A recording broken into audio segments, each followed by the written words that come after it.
This is the SimHanger channel. My name is Mark. Let's be honest, most of us want to build up our cockpits to create that perfect flight, but it's expensive. Today we're going to look at a company called Desktop Pilot. Their focus is on GA pilots and their product range is modular by design. By modular, I mean you can buy the components one at a time. Their product range includes a parking brake, a standalone magneto and start unit, a fully functional vernier-style throttle quadrant, with twist for fine-tuning, plus vernier-style throttle and mixture with carb heat, and a similar unit without the vernier controls. Their range also includes a trim wheel, a throttle prop and mixture quadrant, and one I've been interested in getting my hands on, an ignition panel, with magneto and start key, a fuel tank selector with fuel cut-off, as well as a flaps panel unit. Their extensive range allows you to mix and match and build up your cockpit over time.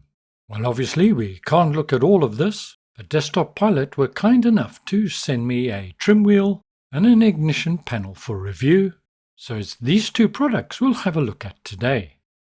And we'll start off with the ignition panel. All their products are very robustly packed, in very presentable packaging, and in my opinion suitable to stand up to the rigors of carrier handling. The packing of the unit within the box itself is equally robust.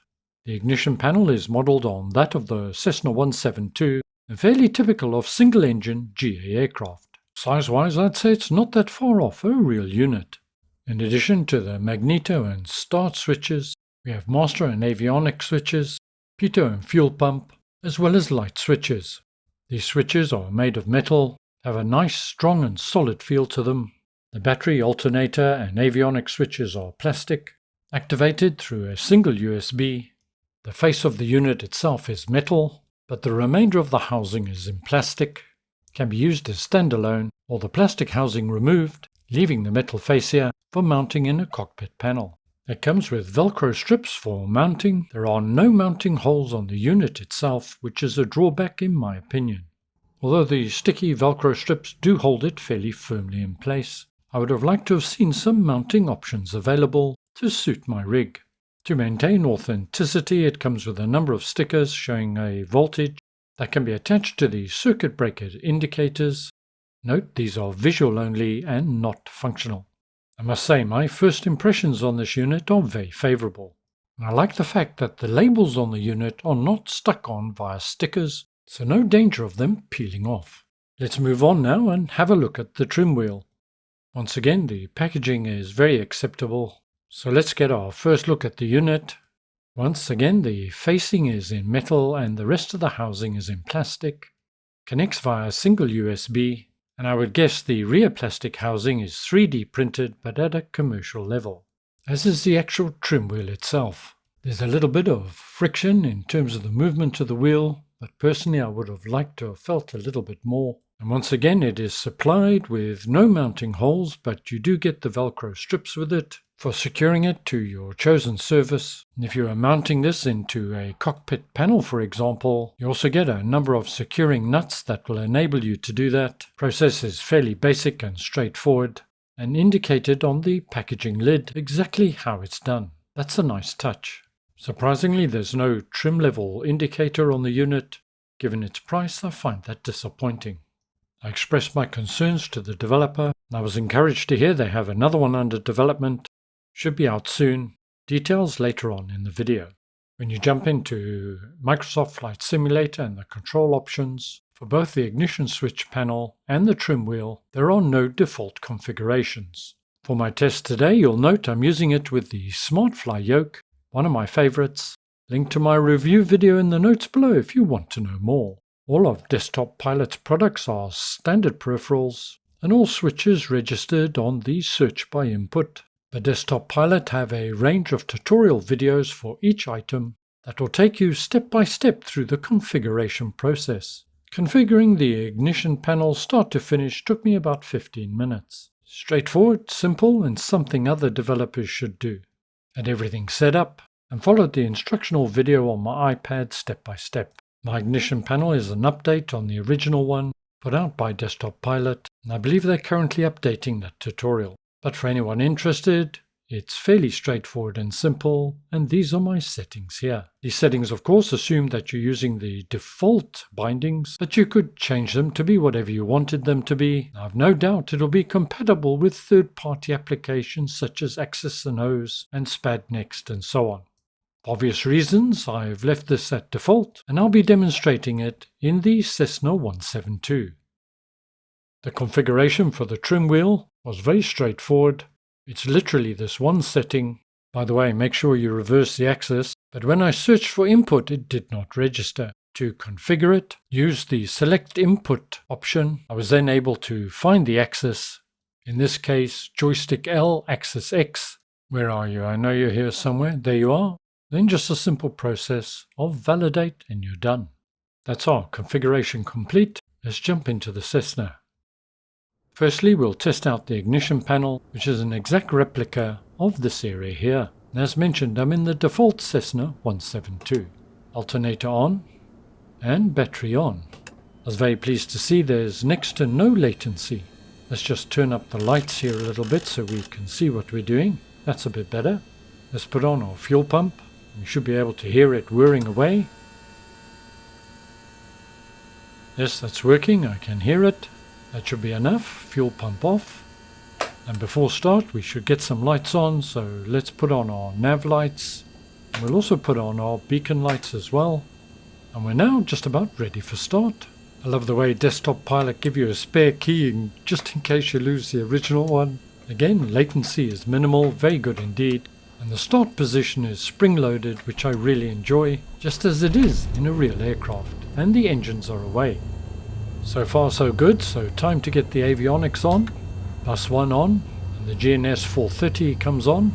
Now let's switch on bus 2, and that should bring alive the GNS 530, which it has done. Let's now just test out some of the other lights. Taxi light, strobe, and of course our landing lights. And last but not least, let's put on the pitot. And everything works as expected. For me, the ability to just flick that switch, turn that ignition switch, just adds to the overall realism and immersion for my flight simulation experience. Time to try out the trim wheel. You'll know if it's connected, you'll see that slight red glow. That should come out in the video. Turning the trim wheel doesn't turn it on a 1-to-1 basis. It does seem to turn it on a slower ratio than what the Bravo throttle quadrant does. And when flying I found I was able to do slightly finer adjustments to get into level flight. The trim wheel itself is functional, does what it says on the tin, but the whole trim mechanism within the sim is flawed in the first place. To test these units my setup was fairly straightforward: SmartFly yoke, ignition panel on the top and trim on the side for convenience. The basic configuration will work for almost any default aircraft. I did test it out on the Beechcraft G36. I'm not going to run through all of it, you'll have to take my word for it, but everything worked faultlessly. The airport, if you're interested, is Aerosoft Everest 2 collection of airports. I mentioned earlier that Desktop Pilot have a new trim wheel under development. This does have a trim level indicator, plastic injected trim wheel itself, friction control and so on. And bearing in mind the price, if you are considering the trim wheel, well, I would hold out for the new generation. It'll represent considerably better value for money than the current trim wheel. I have to confess to really liking the ignition panel.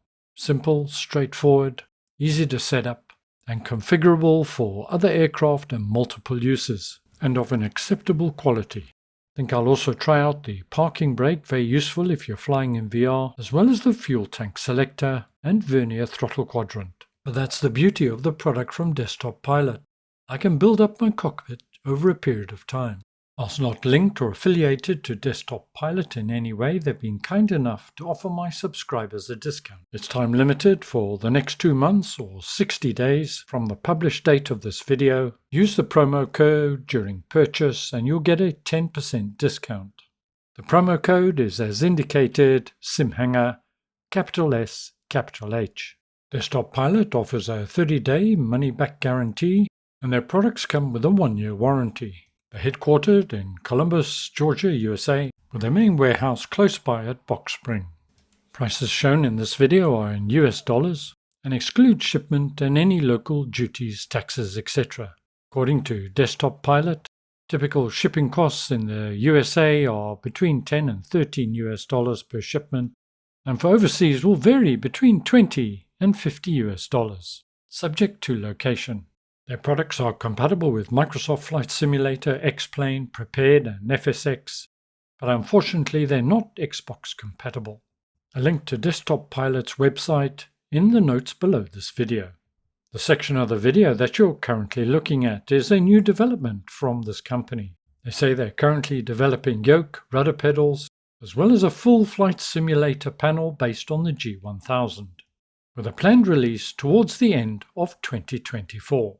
Desktop Pilot's certainly a company to keep your eye on for the future. Thanks very much for joining me today. I'm Mark from the Sim Hangar. Don't forget to subscribe for more like this.